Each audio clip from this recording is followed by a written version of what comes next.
ప్రేక్షకులందరికీ నమస్కారం. కుంభరాశి వారికి డిసెంబర్ 12 గురువారం రోజున గోచార రీత్యా ఎటువంటి శుభ ఫలితాలు కలగబోతున్నాయి, ఇంకా వీరు ఎలాంటి పరిహారాలు చేయాలి అనే విషయాల్ని ఈ వీడియోలో తెలుసుకుందాం. పూర్తి వివరాలని తెలుసుకుపోయే ముందు మీరు ఏమైనా సమస్యలతో బాధపడుతుంటే వాటి పరిష్కారం కోసం ఒకసారి గురువుగారి నెంబర్ కి కాల్ చేసి మీ సమస్యలకి తగిన పరిష్కారం పొందండి. ఖచ్చితంగా మీ సమస్య పరిష్కారం అవుతుంది. అలాగే మీరు మొదటిసారి మా ఛానల్ ని చూస్తున్నట్లయితే వెంటనే సబ్స్క్రైబ్ చేసుకోండి. ఇక పూర్తి వివరాల్లోకి వెళ్తే, తృతీయ స్థానంలో సంచరిస్తున్న చంద్రుని యొక్క ప్రభావం వల్ల కుంభరాశి వారికి రోజు ఇంటి వద్ద టెన్షన్ మిమ్మల్ని కోపానికి గురిచేస్తుంది. దాన్ని అంచుకుంటేనే మంచిది. ఇంకా ఉద్రేకభరిత పరిస్థితిని వదిలివేయడమే మీకు మంచిది.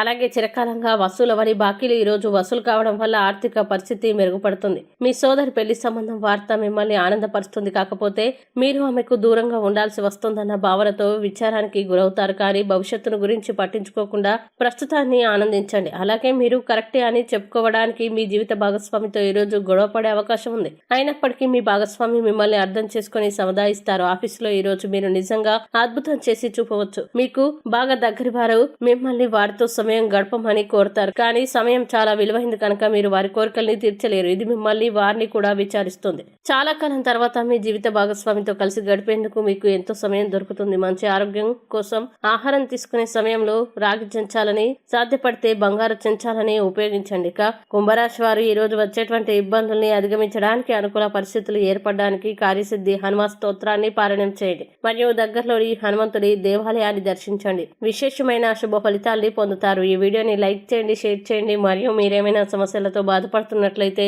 వాటి పరిష్కారం కోసం మీరు స్క్రీన్ మీద కనిపిస్తున్న మా గురువు గారి నెంబర్ కి కాల్ చేసి మీ సమస్యలకి తగిన పరిష్కారం పొందండి. ఖచ్చితంగా మీ సమస్య పరిష్కారం అవుతుంది. ఇంకా మీరు అనుకున్నటువంటి అన్ని పనుల్లో అంతా మంచిగా జరగాలని కోరుకుంటూ సర్వే జన సుఖినో భవంతు.